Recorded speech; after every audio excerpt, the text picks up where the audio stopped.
So once your baby is born, there is a number of checks that will be carried out in the hospital. They'll be carried out by the paediatrician. The baby has a head-to-toe check, hips are checked, eyes are checked, and there's also a newborn hearing test being done.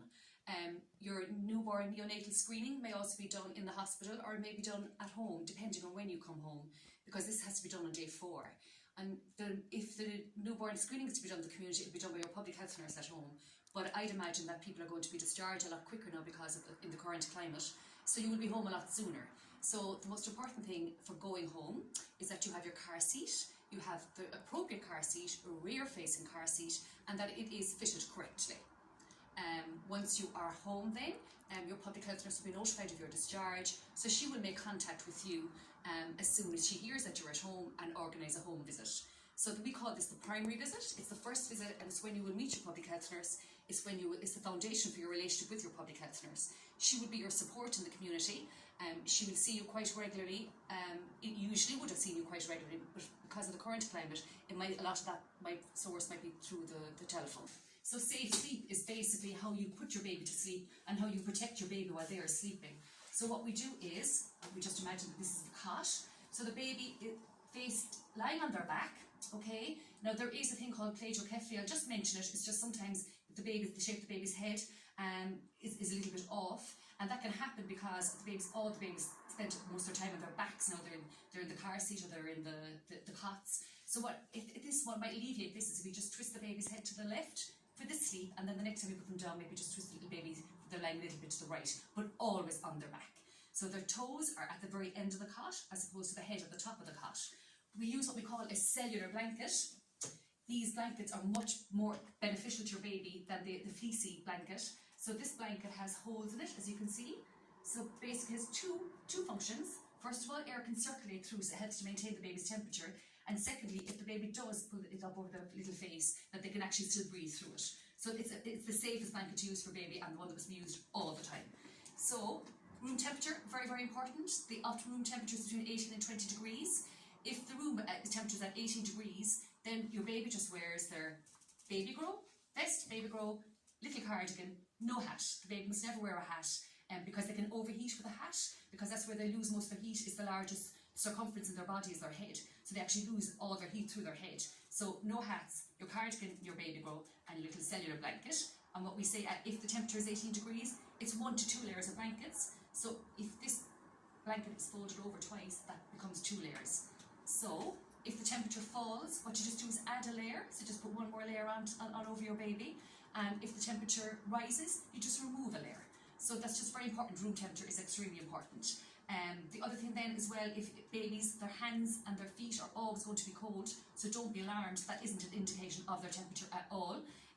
If you find that you want to test how their temperature is, you just put a little finger here on their chest or on their back, and that should feel nice and warm, just comfortable. Babies like to be comfortable, they don't like to be overheated, or they don't like to be too cold.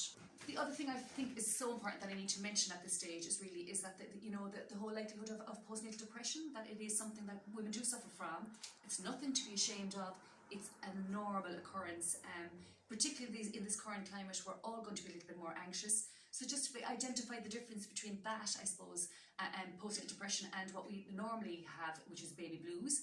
Usually happens on day 4, just the plummeting of your hormones, you feel like you want to cry. What I would say is do have a good cry. Tears are very, very soothing. Have your cry on day 4.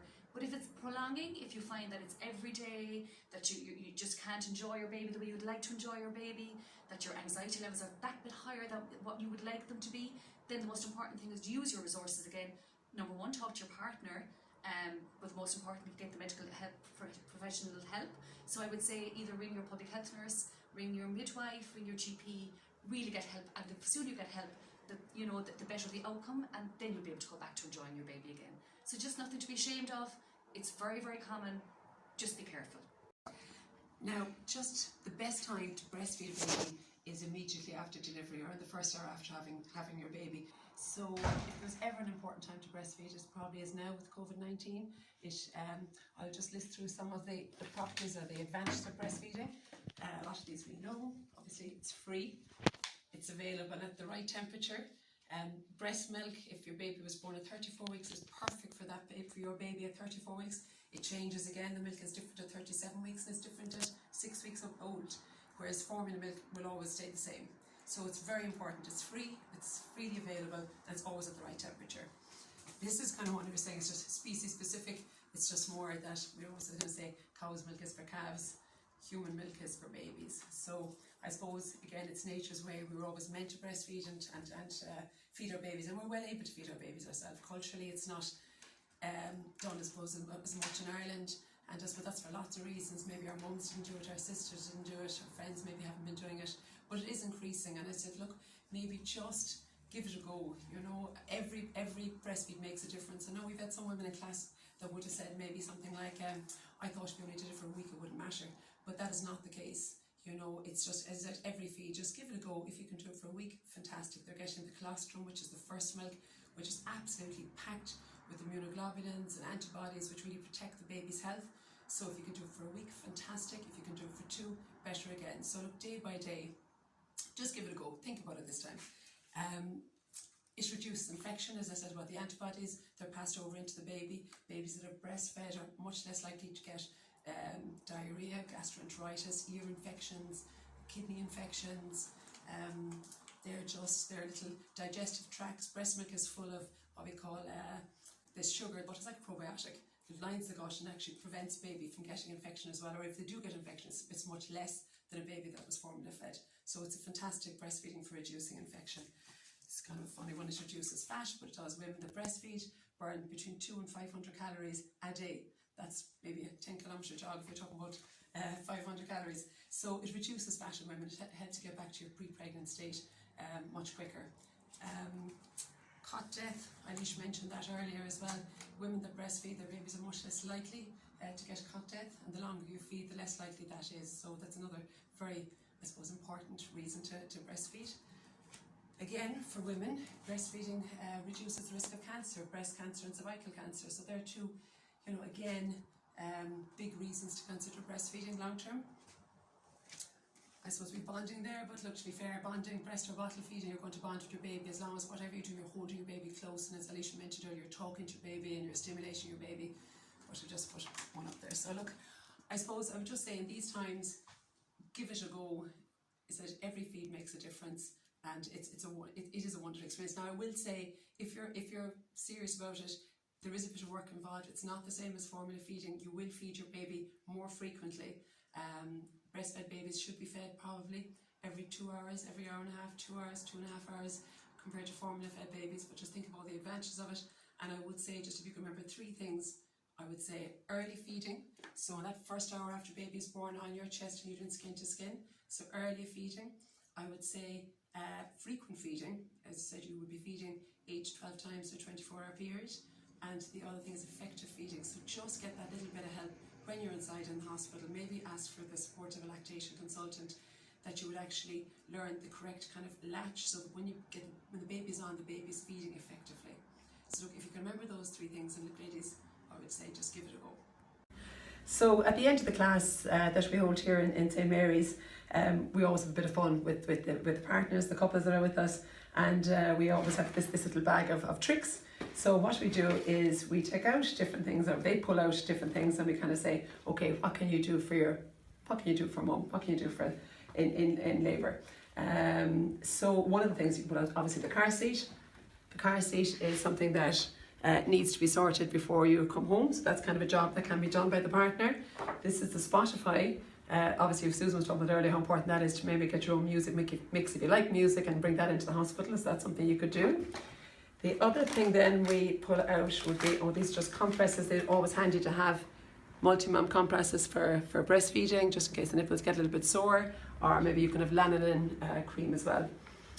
Then we pull out, and just kind of say for the guys, maybe this is an energy bar. Just remember that you might be in the labour ward for a period of time. You obviously want to stay with your partner, so maybe just remember to bring maybe an energy drink and a bar or something with you. Now there are, and bring coins with you. I mean, there are places where you can get food in the hospital, but you don't want to be going wandering off for too long. So maybe to have something with you in your own little bag that you pack. The other thing, and we usually have this is, it's all opened up. Oh yeah, we always kind of say condoms And I suppose the point of that is that we just kind of bring up about sex, that it's perfectly normal to have sex right up until delivery. There's no problem unless you have a low-lying placenta, or if you're bleeding, or if your membranes have gone. So they'd be reasons that you wouldn't have sex. Other than that, it can be quite enjoyable. It depends on women. Some women like it, some women don't. And again, just after delivery, it really takes about 6 weeks for everything to get back to normal again, for your uterus to go back into your pelvis, and for people to feel comfortable about having sex. But again, that's very much an individual thing. Again, it takes a lot longer for some people. So just to mention that. And also, of course, you can actually get pregnant again before you have a full period. You can ovulate before you have a period, so just think about that too. Then we get the men, and they open up this. So this is actually handy because the labour ward can be quite warm, particularly if you're in the birthing pool, and the temperatures are quite high. So we always maybe bring a face cloth. This is kind of a water spray as well that can be nice to spray on your partner's face, and instead of wet towel. And there's plenty of ice as well. You can get those ice sections as well where you can get that in the labour ward. And then finally we open this, which is just a cute. So at the end result, you have a little baby and a little baby grow. Have a cuddle. So I said that always puts a smile on people's faces. And again, if you were in our area, our local knitting group knit these hats, that we can give you all a present of those. So if any of you happen to be in the North Lee area, any of our midwives or public health nurses that come to visit you for your first visit, you can always say, if you do see this video, that we can get a hat to you. Okay? So best of luck. Very much for watching this video. I hope it's been some way helpful. There's plenty of resources here on the mychild.ie website, or even on your My Pregnancy book. It's fantastic. If you haven't had the opportunity to pull it out, maybe now is the time to read it when we're all at home and spending more time at home. This might be the time to prepare yourselves more. Well, ladies, just to say thank you so much again, as the girls are saying, for watching this video, and we do really hope that it is of benefit to you and your partner and your baby. And again, the very, very best of luck to you all. Thank you.